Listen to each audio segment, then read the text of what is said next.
উম, Argentina এবং Cape Verde যে খেলার ম্যাচটি, আসলে সেই ম্যাচটি শনিবার সকাল বাংলাদেশ টাইম সকাল ৮টায় সেই খেলাটি আমরা সবাই উপভোগ করব এবং সেই খেলা নিয়ে কিছু বিশ্লেষণ করব।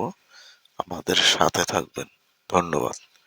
দেখুন, কেপ ভার্দের যে গোলকিপার, সেই গোলকিপারের ইতিমধ্যে পরিচয় আপনারা সব পেয়ে গেছেন কে। সে কিন্তু খুব মারাত্মক আকারে গোলকিপার এবং সে কিন্তু অনেক লম্বা, উঁচু।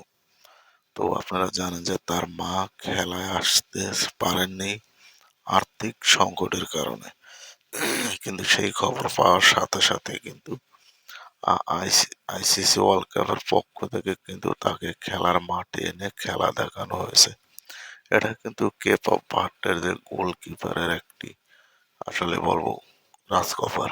তো এই খেলোয়াড়টি আসলে আপনারা জানেন যে খুব মারাত্মক গোলকিপার দেন এবং এই খেলাটি আসলে আর্জেন্টিনা সাথে তাদের যে খেলাটি, সেই খেলাটি কিন্তু আসলে মারমুখী হবে। এখানে কিন্তু খুব বুঝে শুনে আর্জেন্টিনাকে কিন্তু জিততে হলে বুঝে শুনে তারপর কিন্তু তাদের সাথে ম্যাচ জিততে হবে। নাহলে কিন্তু খেলতে হবে, নাহলে কিন্তু অনেক